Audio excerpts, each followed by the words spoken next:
patología, y después los demás profesores investigadores que van a seguir las próximas clases van a ahondar en cada una de estos procesos, ¿no? Entonces, allí están, bueno, ustedes me vieron a mí dándole clases en microbiología, cuando pasaron por mí, pero que vimos principios básicos de la inmunología. Y bueno, ahí están las redes que ya muchos de ustedes las conocen, y por ahí normalmente, dependiendo de las clases que estemos dando en las diferentes materias, estamos colocando información que les puede ser de utilidad. ¿Okay? Y tener en cuenta que, bueno, como yo sigo siendo hasta por lo menos hasta final de este mes el director del Consejo de Desarrollo Científico y Humanístico de la Universidad Central de Venezuela, tenemos un repositorio que está a la orden de todos ustedes. Está viendo el nuito, se llama Saber UCB. Ahí todos los profesores y todos los estudiantes que hacen investigación suben su información. Tenemos más de 45.000 documentos ahí que se han producido como lo que debe hacer una universidad. La universidad es la generadora de conocimiento. Damos docencia, pero aparte tenemos que generar conocimiento. Todo el conocimiento generado en la Universidad Central de Venezuela está en este repositorio, que de 4.100 repositorios a nivel mundial somos el número 101. Somos el primero de Latinoamérica. Así que, para que sepan que ahí tienen todo lo que necesitan, de todo lo que se han publicado todos los profesores de todas las 11 facultades de la Universidad Central de Venezuela. Bueno, se recuerda que habíamos conversado con esto, ¿verdad? La inmunidad innata y la inmunidad adaptativa, la habíamos dividido de forma pedagógica de esas dos formas. Y bueno, habíamos dicho que estaba la inmunidad innata y que aquí habíamos cambiado de específica a semi-específica porque había patrones de reconocimiento de patógenos, había también patrones de reconocimiento de daño, y que las células del sistema inmune innato pudiesen reconocer esos patrones y de ahí entonces leer esos patrones se produce una respuesta ya sea celular o humoral, y es la primera línea de defensa. Entonces, en la parte humoral habíamos hablado que estaba en complemento y una serie de citocinas que cada día son más y se definen más. Y había células como los macrófagos, neutrófilos y un grupo de células que habíamos conversado cuando estábamos en micro, que son las células inmunes innatas, que también fueron descritas recientemente, como yo digo, hace 10 años, cuando nosotros recientemente 10 años. Entonces son las células inmunes innatas tipo 1, tipo 2 y tipo 3. ¿Okay? Y que, bueno, esas son nuestra primera línea de defensa y que aquí nos queda memoria inmunológica. Y que, bueno, posteriormente teníamos la inmunidad adaptativa, que sí es específica, porque va directo al virus, a la bacteria, al hongo, etc., al agente invasor. Y hay una respuesta humoral y una respuesta celular. La respuesta humoral está dada por las células o los linfocitos B. Estos linfocitos B van a producir finalmente anticuerpos, y la celular por las células T o linfocitos T citotóxicos. Y aquí sí queda la memoria inmunológica. Importante tener en cuenta que cuando entramos en esos, hace 2 años aproximadamente, que lo importante era que tener esta memoria inmunológica era clave, sobre todo para el tema de vacunas, porque eso es lo que nos permite que después nos volvamos a predisponer para ciertos, no para todos los virus o para todas las bacterias, porque recordemos que son diferentes para todos esos microorganismos, o no nos va a dar enfermedad, o la enfermedad nos va a dar muy leve sin conllevar a secuelas o complicaciones. Y que había una célula o un grupo de células que son las que conectan esto con esto, la inmunidad innata con la inmunidad adaptativa, que son las células profesionales presentadoras de antígenos. ¿Okay? Una de las más importantes, las que tienen mayor capacidad, son las células dendríticas, pero las células los macrófagos también son células presentadoras de antígeno, los linfocitos B también pueden actuar como células presentadoras de antígeno, etc. O sea que no solamente son las células dendríticas, les puse las células dendríticas porque son las que tienen mayor capacidad de presentar antígeno. Y bueno, ustedes verán esto y ya, bueno, esta es la inmunología y cada día es más compleja, ¿no? Pero porque sea más compleja no significa que no tengamos que estudiarla, porque la biología está implicada en todas las enfermedades. Y independiente de la especialización que vayan ustedes a tomar, inclusive a lo que vayan a hacer cirujanos plásticos o traumatólogos, la inmunología va a estar implicada ahí. Si van a ser médicos internistas, pero bueno. Okay. Y ¿por qué le digo esto? Porque bueno, esa respuesta del sistema inmunológico a veces puede ser, como puede ser beneficiosa, puede ser dañina. Y esto se habló mucho, aunque esto no era algo nuevo, esto ya se había descrito con el virus de la influenza, lo que se llama la respuesta de citocina. Ya antes se había hablado de una regulación de la respuesta inmunológica. Y ¿qué es lo que sucede? Que cuando esta respuesta no es regulada o hay una desregulación de la respuesta y la respuesta es muy exagerada, en vez de ser beneficiosa, termina siendo dañina para el organismo. Produce daño a nivel órgano específico, por ejemplo, cuando tenemos una influenza o tenemos una infección por COVID, termina produciendo daño a nivel pulmonar o a nivel de otros órganos como el corazón, etc. O sea que esta tormenta de citocina es cuando se regula el proceso, porque es un proceso, por cierto, altamente regulado, pero si se desregula, comienza a producir esta alteración severa de la citocina, produce un cuadro de inflamación severo que produce daño a nivel de órganos y sistemas. Entonces, el sistema inmunológico viene en un arma de doble filo, porque por supuesto su función es protegernos, pero aquí todos los días yo voy a estar hablando de lo que el sistema inmunológico no puede producir. Y ustedes tienen que conocer la inmunopatología y de muchas enfermedades para saber cómo van a después, no solamente diagnóstico, porque se conoce en la clínica, sino desde el punto de vista terapéutico, de tratamiento, dónde deberían actuar. Si la enfermedad tiene una base muy inmunopatológica. Y bueno, normalmente ahí lo que se llama la homeostasis inmunológica, nosotros deberíamos estar en un equilibrio, pero puede ser que ese equilibrio se altere, se rompa ese equilibrio. ¿Y qué puede suceder? Bueno, podemos tener hiporeactividad, o sea que el sistema inmunológico no responda adecuadamente, y vamos a tener entonces problemas de desórdenes de los neutrófilos, deficiencia de anticuerpos, deficiencia de complementos, alteración de la función de los linfocitos T, etc. Eso va a ser una clase aparte que se va a llamar errores. Ahorita se cambió el nombre, es muy importante que se lo olviden, se cambió el nombre. Antes se llamaba inmunodeficiencias primarias, hoy se llama errores innatos de la inmunidad. Así como existen errores innatos del metabolismo, pues eso se llama errores innatos de la inmunidad.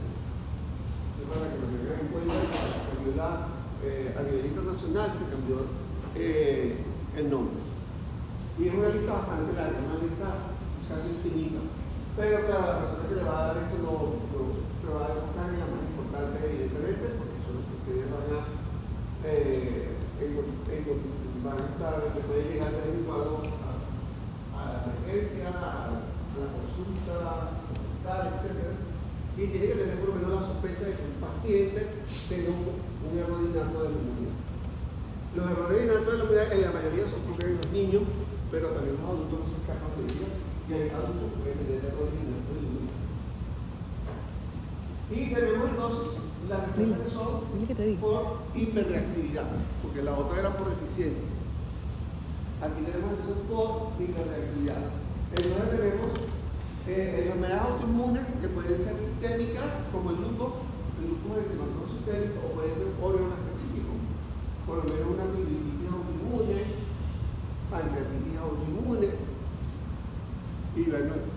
hepatitis autoinmune, o sea, hay cualquier cantidad de enfermedades que pueden ser órganos específicos del sistema desde el punto de vista de la autoinmunidad. La parte de autoinmunidad va a ser dada por la directora del instituto, que es experta en enfermedades autoinmunes. Entonces, es su especialidad. Tenemos las enfermedades alérgicas y aquí puse asma para ponerle un ejemplo. El asma puede ser alérgica o no puede ser alérgica, pero la mayoría de las asma no tienen algún tipo alérgico. Y enfermedades inducidas por patógenos que pueden conllevar entonces a hiperreactividad. Entonces, o tenemos hiperreactividad o tenemos hiperreactividad. Son tres serían las alteraciones que vamos a encontrar desde el punto de inmunopatología en el sistema inmunológico. Y bueno, entonces, ¿qué sucede? Bueno, si hay una respuesta inmune innata o adaptativa, ya está recibiendo, hay falta de eficacia en la respuesta inmune, inmunodeficiencia, o errores innatos de inmunidad, o respuesta inmune exagerada, reacciones de hipersensibilidad. O cuando hay una respuesta inadecuada, cuando estamos reconociendo lo propio como extraño, que eso es el tema, estamos reconociendo lo propio como extraño, entonces tenemos las reacciones de autoinmunidad.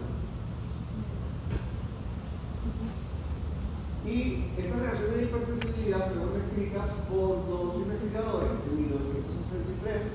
Ellos fueron Yer y Kunz, y posteriormente esto fue modificado en 1975.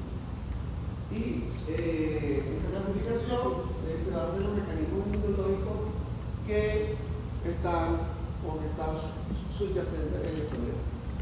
¿Cuál es el problema de esta clasificación? Se lo dejo ya claro y se lo tienen que llevar como un mensaje. Esta clasificación solamente se limita a la inmunidad adaptativa y la inmunidad innata no queda incluida allí. Entonces, lamentablemente, es una clasificación que todavía no es completa. Nosotros se tenemos a la inmunidad adaptativa que queda específica y la innata no queda incluida allí. Por lo menos ustedes vieron la tormenta de citocina, es casi un problema casi de inmunidad innata, exclusivamente casi. Por decir un 90%, y no tiene nada que ver con inmunidad adaptativa. Y ahí estamos hablando de un problema de hiperactividad, porque la respuesta es exagerada.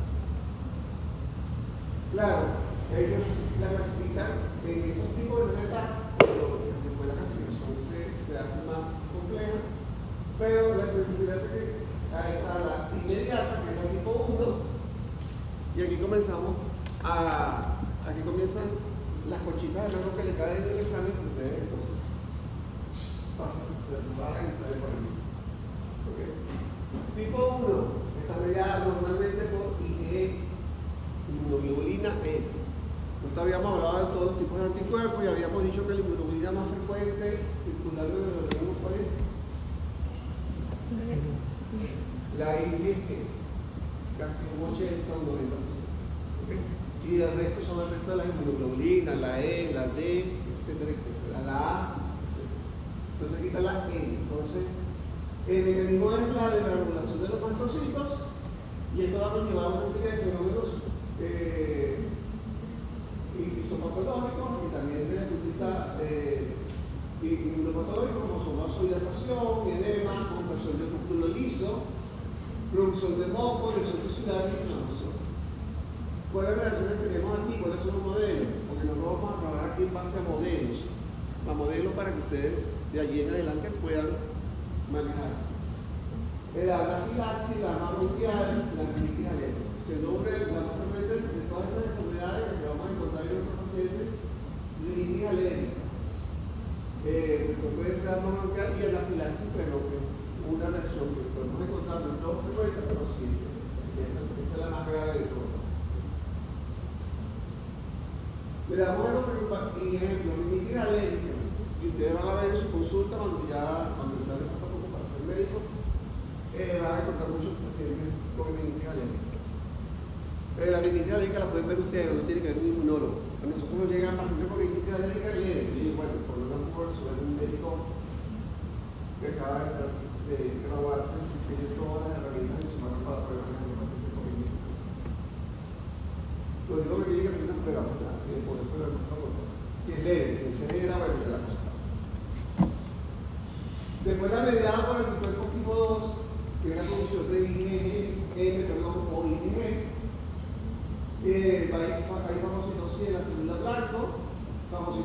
multicelular, y aquí vamos a encontrar la anemia hemolítica autoinmune, y hay un síndrome que se llama síndrome de Marshall, que es también mediada por tipo 2. Mediada por tipo 3, la que mediamos complejos inmunocirculantes, cuando se forma un complejo, que se forma obviamente el antígeno y el anticuerpo, ¿okay? O el inmunógeno y el anticuerpo.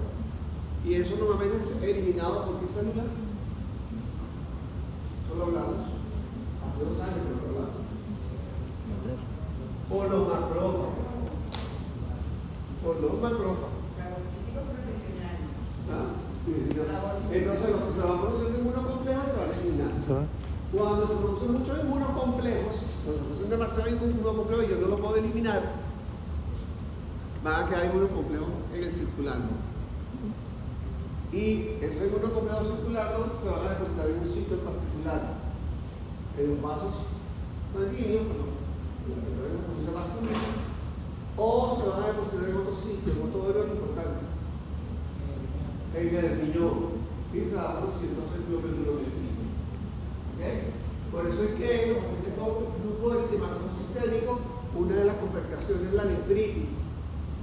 Y esos pacientes pueden evolucionar a insuficiencia renal aguda, que puede ser una de las complicaciones de un paciente con lupus. Porque lo lógico es que a medida que se van produciendo los inmunocomplejos, estos se van a eliminar.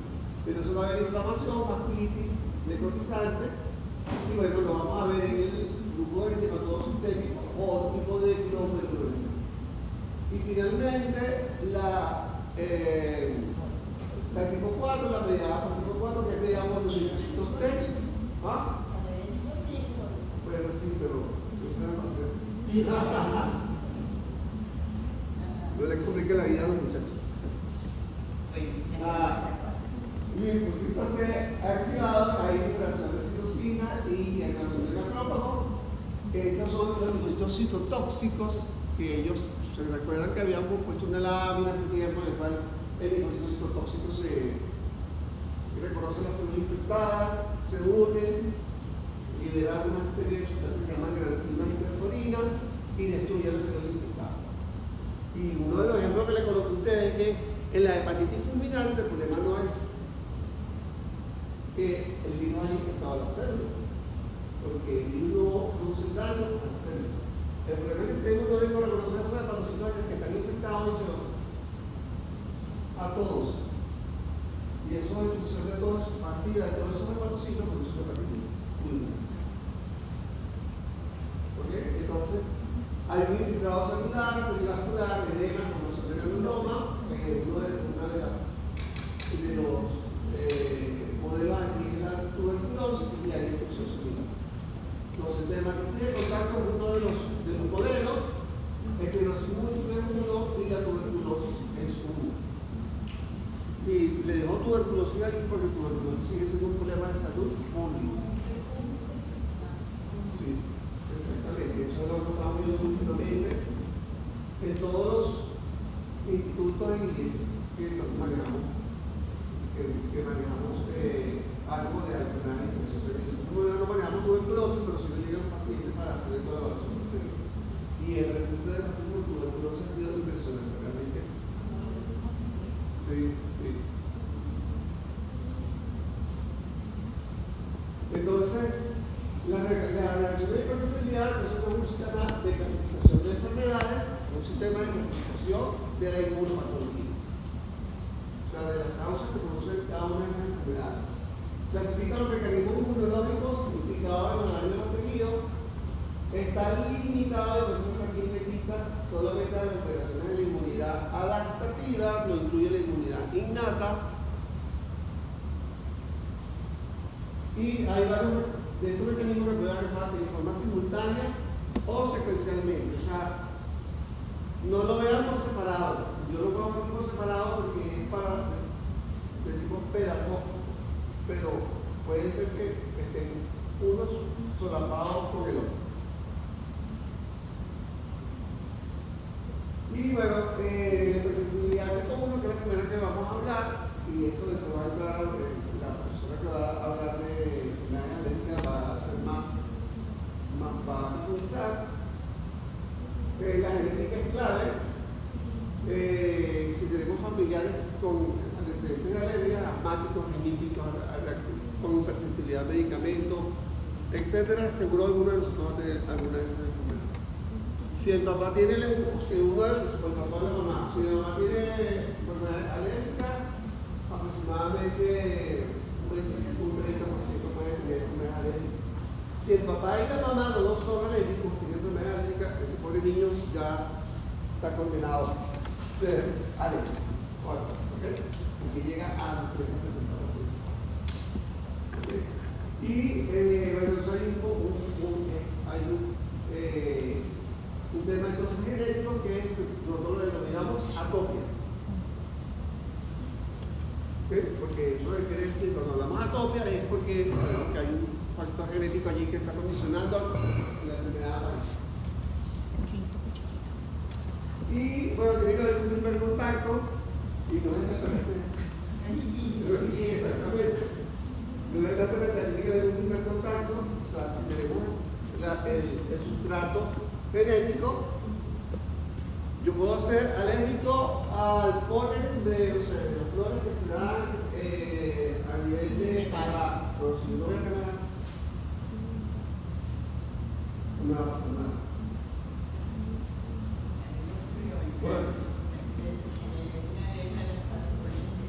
Claro, con esto hay que sensibilizar la idea. Entonces, si yo no me expongo a eso, primero no me voy a sensibilizar. Tengo que sensibilizar y la sensibilización puede ser progresiva, puede ser inmediata. Entonces, te sensibilizas y una vez que te sensibilizas, entonces ya genera anticuerpos, ¿no? Entonces, ¿cuáles de estos? Aquí estamos sensibilizados, que es lo que encontramos. Estos niños que tienen aquí, que son los ácaros, que son los que duermen molidos con el enemigo. Aquí estamos viendo con el enemigo, porque esos ácaros están en todas nuestras almohadas, en la de todos nosotros, y en las sábanas, y en las cobijas, y ahorita que tenemos un poquito de frío, nos arropamos con todos los ácaros. ¿Okay? Y esto está aquí, y nosotros somos, las personas, nosotros no, las personas alérgicas a los ácaros, son alérgicos a las evacuaciones de ácaros, no a las ácaros. A la caca. Sí, exactamente. El alérgeno está en la evacuación de los ácaros. Aquí hay una célula receptora de antígeno, que es una célula dendrítica, lo fagocita, lo procesa y después lo va a presentar. ¿Okay? Viene el proceso de presentación antigénica y eso entonces conlleva cosas que se deriva la respuesta a lo que nosotros llamamos el patrón TH2. Se recuerdan que había diferentes patrones de secreción de citocina. Los linfocitos son TH1, los TH2, los TH17, etc. Eso significa solamente cuáles son las citocinas que secretan cada uno de ellos. Importante tener en cuenta entonces que nosotros nos exponemos y después vamos a agregar entonces IgE específica contra los ácaros en este caso. Pero puede ser contra cualquier cosa. Podemos generar IgE específica contra cualquier sustancia alérgica, inclusive no solamente, estamos hablando de una sustancia que es una era del género, pero también puede ser por alimentos también. Aunque lo de este dato, muchas de las harinas que nosotros consumimos, que las guardan allí en esos hilos por mucho tiempo y después no las distribuyen, están todas llenas de agua. Entonces cuando hacemos arepas con ácaros. Decirlo como eso. O también el trigo, igualito, sucede lo mismo. Están comiendo su pan con su dosis de ácaro. Eso es el coche. Así que por eso viene lo que se llama la higiene de los alimentos y todo el manejo de los alimentos que tienen que ser bien procesados para evitar que esos alimentos estén o esas harinas estén contaminadas con. Pero si no hay un buen almacenamiento va a suceder eso. De hecho, eso fue descrito inicialmente por los investigadores del Instituto de Inmunología que nos publicaron un artículo de detectaron que estaban contaminadas las harinas y como en el año 1900, como el año 1980,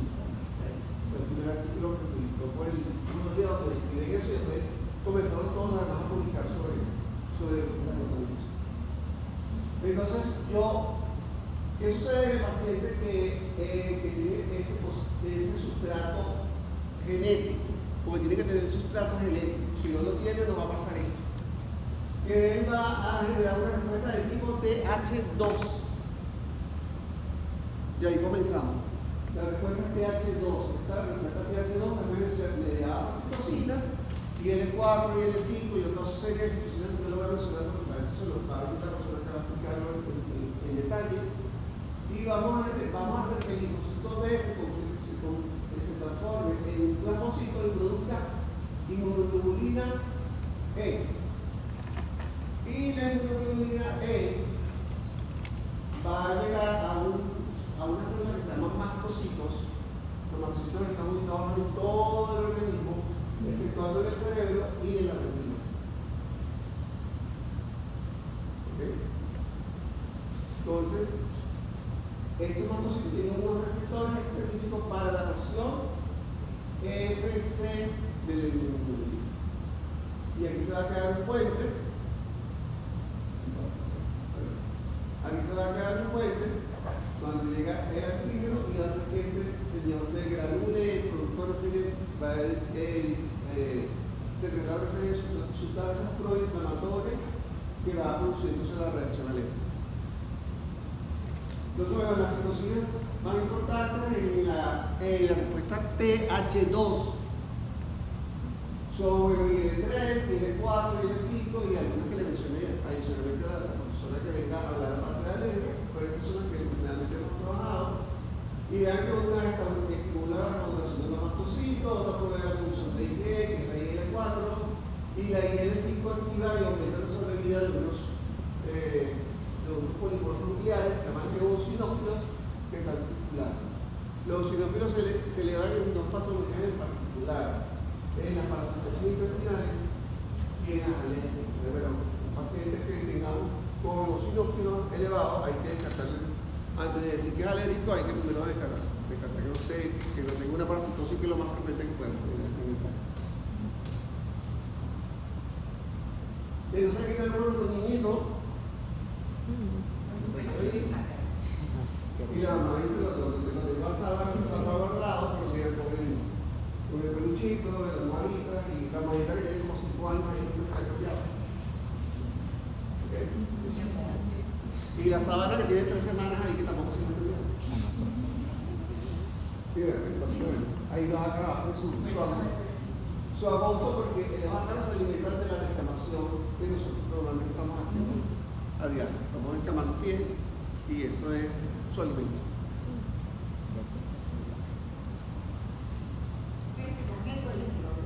¿Ah? Bueno, entonces, ya no va a ser un poquito con el pelo. Entonces, miren, la IgE se une entonces a los receptores FC que están aquí en este mastocito. Esto va a llevar entonces que el mastocito se granule, o sea que libere todas las sustancias, va a producir, va a liberar sustancias que ya están preformadas, como histamina, enzimas, como el quimiotáctico, o va a tener que producir nuevos factores, como son las prostaglandinas, los trotosano, los glucotionos, el factor de activación plaquetario, y va a producir todo lo que ya puede producir como información, pero es información de tipo alérgico, no es información que los profesores. Requieren mediadores. Bueno, igual, pero esto es de tipo alérgico. ¿Ok? Y luego tenemos vasodilatación, eritema, edema, fluidos, secreción. Se ve a la persona estornudando, con el boquero, con la aplicación de la nariz, y si es una marcha, pues con la tos, con secreción, dificultad respiratoria, etc. O sea, que todo conlleva a todo.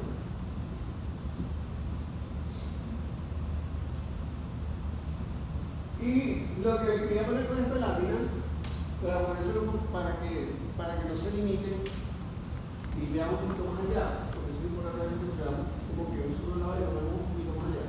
Este es el mastocito.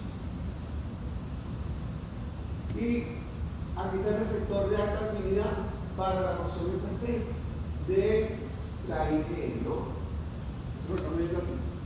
Se une de IgE aquí y aquí hay otro receptor y se une también. Y cuando se hace el puente entre una IG y otra IG, se produce todo lo que va a suceder posteriormente. Pero como ustedes pueden ver, hay otros receptores que están aquí. Y vean por lo menos aquí que se llama RPR. Y esto se lo van a nombrar en hipersensibilidad a medicamentos. No necesariamente las personas que son alérgicas a los antiinflamatorios no esteroideos es porque tengan IgE, sino que el fármaco, y yo estoy hablando de los AINES porque es lo más frecuente, puede ser cualquier fármaco, se unen a estos receptores, a cualquiera de estos receptores, y hacen automáticamente el mastocito de tratamiento. No es mediado por IgE. Es una hipersensibilidad del medicamento no mediada por IgE. ¿Por qué? Porque tú hay otros receptores que no tienen nada que ver. El fármaco se une acá y hace que el mastocito te gane automáticamente. Entonces, pues, AINES funciona así. No es la idea actual de esta forma, inclusive cuando como una relación de alrededor de nuestro video, puede hacer un shock artificial.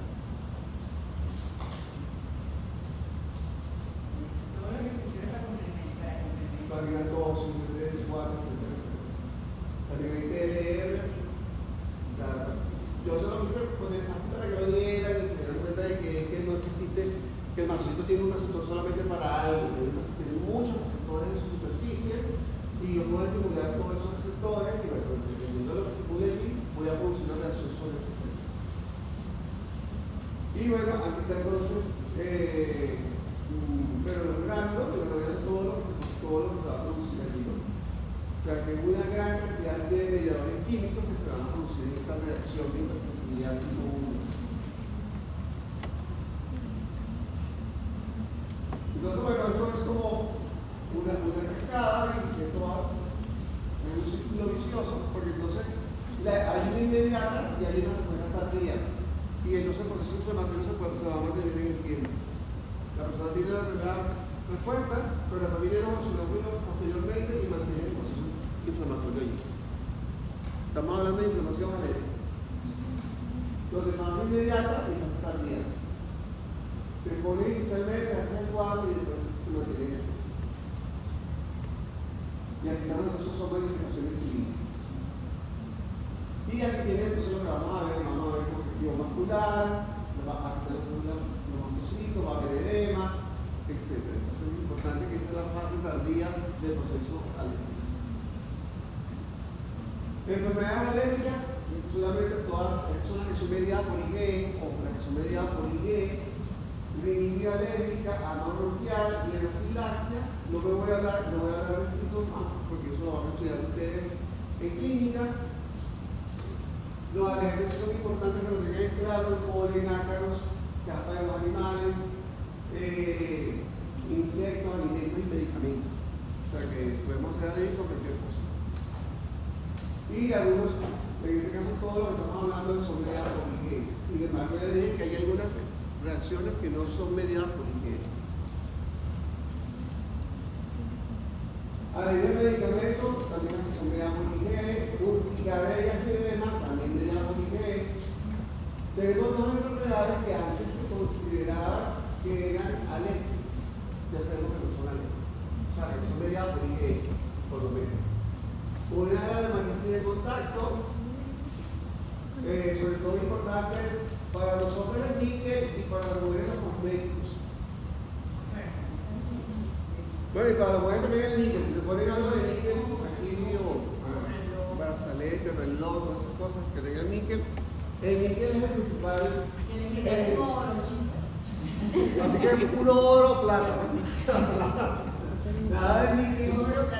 El níquel es el principal causante de la dermatitis. En los hombres, porque la hebilla puede quedar en contacto con la piel del abdomen y entonces queda la marca bien bonita de la hebilla ahí. Y los cosméticos, porque los cosméticos tienen sujetos con diferentes sustancias. Y es independiente de la IgE. Tú te lo cortas por capas. Empiezan a revisar esto porque siento que esto es casi la pregunta de examen.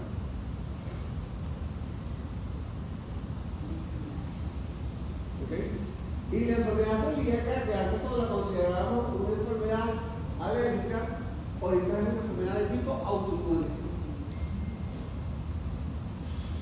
Cambió la clasificación. Una enfermedad autoinmune. Y es independiente de higiene.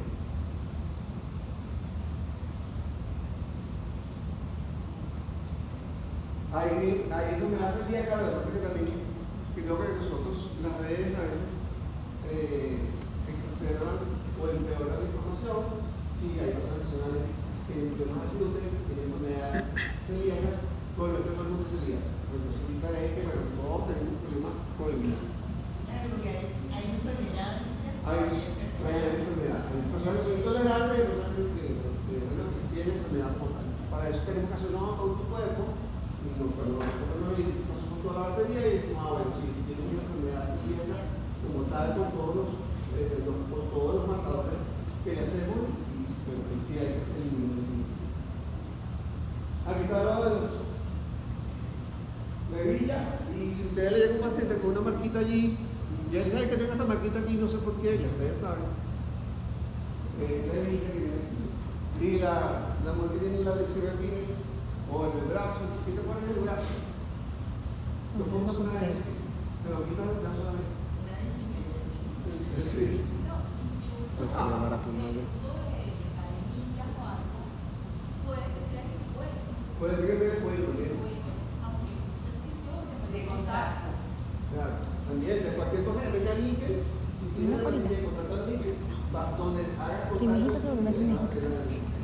Te agarra un dito y vas a una de estas. Claro, tiene que tener sensibilidad al níquel, ¿no? Si no, puede usar níquel sin ningún problema. Hipersensibilidad a los medicamentos, solamente para decir que existe la hipersensibilidad a los medicamentos, sobre todo este es el anillo beta-lactámico, que es lo más importante, que es donde hacemos hipersensibilidad. Ahí están incluidas las medicinas y las cefalosporinas. Entre las dos hay como un 30% de hipersensibilidad cruzada. Y bueno, los antibióticos beta-lactámicos son los más importantes. Y el antibiótico no actúa como agente alérgico como tal. Tiene que unirse a algo para poder producir la reacción alérgica. Y cuando tiene que unirse a algo para producir la reacción alérgica, porque modifica la estructura de ese algo a lo que se une, entonces decimos que actúa como un acteno.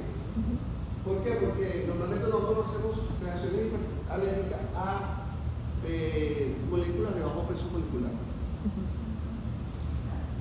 Si es de bajo peso molecular, tenemos dolores para eso.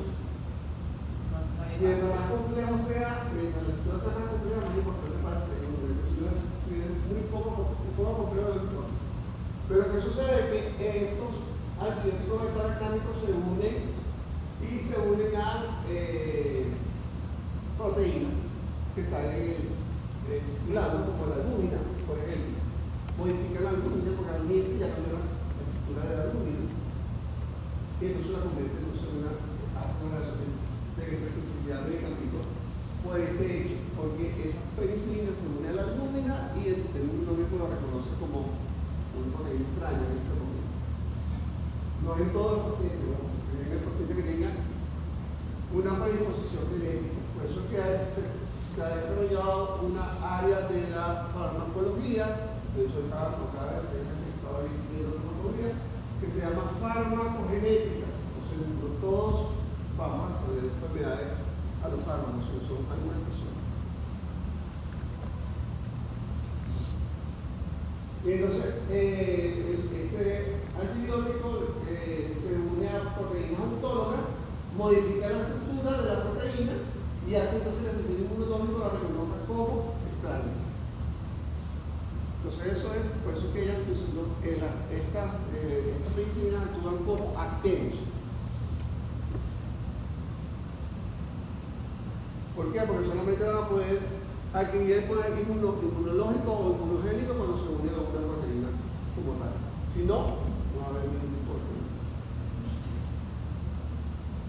Conceptos claves aquí se denominan reacciones alérgicas, son inducidas por antígenos ambientales, alergenos, la respuesta es tipo TH2 y la producción de inmunoglobulina E en individuos que están genéticamente susceptibles, no todas las personas lo van a desarrollar, y la unión de la IgA a los fagocitos mediante el unión de los receptores FC.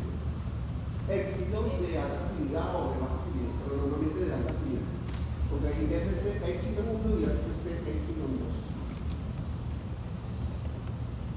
Cuando corresponde al alergeno, pues lleva la activación de los mastocitos y liberación de los mediadores. Hay una fase que está leyendo tardía, manifestaciones clínicas que pueden ser locales o sistémicas, y van desde la rinitis hasta la reacción anafiláctica. Y hay reacciones de hipersensibilidad y procesos inflamatorios no controlados, que no son por inmunidad innata y adaptativa, y los cuales no están incluidos en la clasificación de Yale y Cummings. Importante es que el después tenemos la hipersensibilidad tipo 2, con esta la acabamos de ver el día de hoy. Reacciones citotóxicas mediadas por anticuerpos.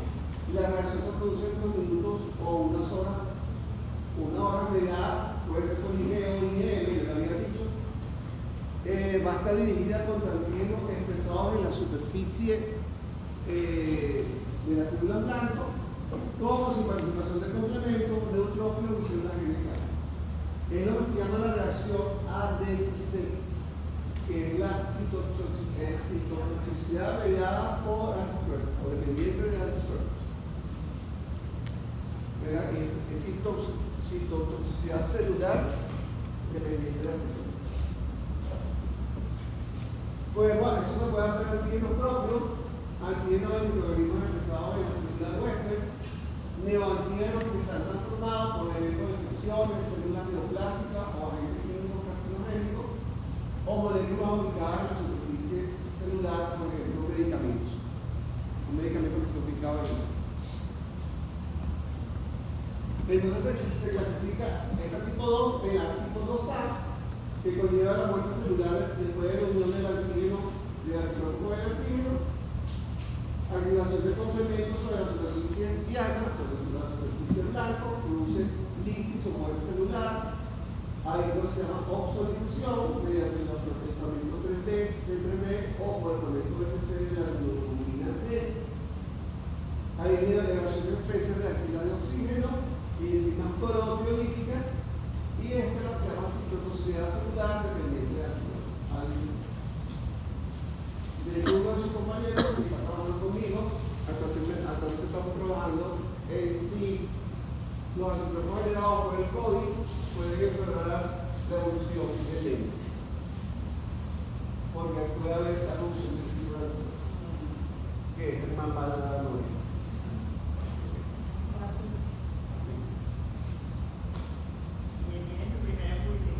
La publicaba el 20 de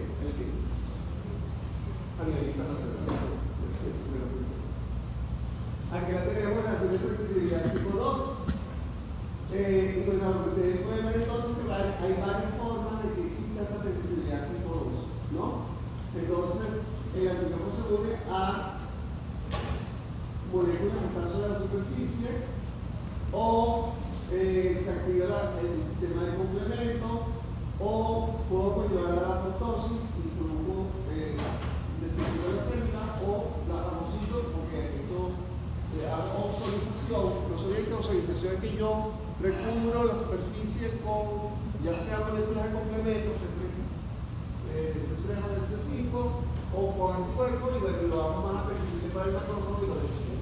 Con anticuerpos y dejan El FC mirando hacia afuera. mirando hacia afuera.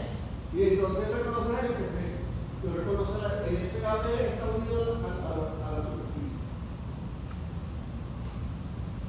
El 2B, que es nuestra difusión celular, interacción antagónica de un anticuerpo y un receptor normal. Y 2C, que es la citoestimulación, que es la interacción, en este caso, de un autoanticuerpo con un receptor normal, que conlleva la estimulación patológica de la receptor. Entonces, bueno, tipo 2, una de las enfermedades que van a encontrar son las enfermedades que son apoyadas. Los anticuerpos recuerden que las uniones están en el ecosoma y en el ecosoma a nivel de la piel, y yo puedo producir autoanticuerpos que vayan contra estas estructuras que se van produciendo cosas de enfermedades apoyadas por esta reacción de tipo 2. Aquí está la estructura, y aquí entonces digo anticuerpos que van dirigidos contra esta estructura. Y aquí está la lesión. Entonces ahí el pérfido y el perfigoide son los más frecuentes. Pérfido y perfigoide, inclusive hay una área que es casi mortal en los adultos mayores, que es el perfigoide. Cuando se hace el diagnóstico, el pronóstico es muy malo. Tenemos también otro tipo de impresibilidad tipo 2. Entonces aquí tenemos, bueno, en este caso, la unión en la actividad de la tensión sónica, aquí están los receptores de la acetilcolina, y aquí está la acetilcolina, y hay anticuerpos que van dirigidos contra los receptores de la acetilcolina en la placa neuromuscular. Y aquí tenemos el receptor de TSH, de la hormona estimulante de tiroidea, y puedo producir anticuerpos que van dirigidos contra estos receptores. En un caso bloquear y en un caso biarticular. Si bloqueo, voy a tener entonces esta enfermedad, ¿cómo se llama? ¿Cómo se llama la enfermedad en la cual la persona tiene debilidad muscular, tiene tos suprarrenal? Miastenia gravis. ¿Y la otra? Que las mujeres son las que tienen la mayor parte, son las que ahí sí están, porque son las que tienen más enfermedades más prevalentes en mujeres que no son. Hipotiroidismo.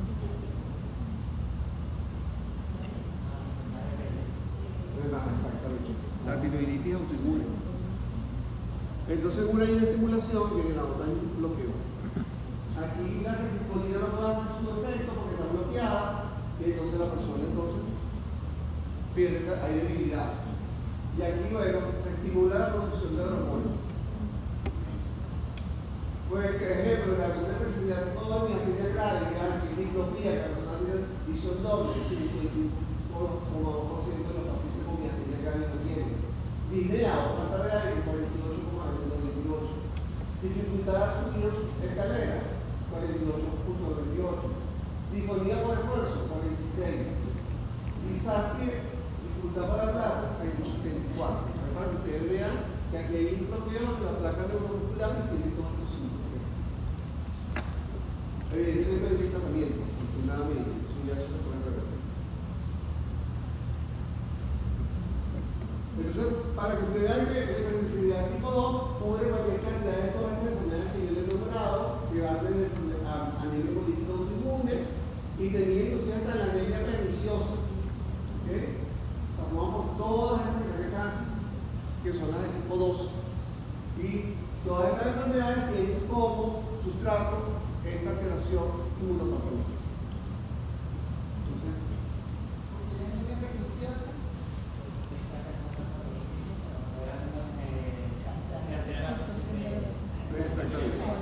exactamente, la anemia perniciosa es porque el factor intrínseco a nivel de las células paritarias no funciona.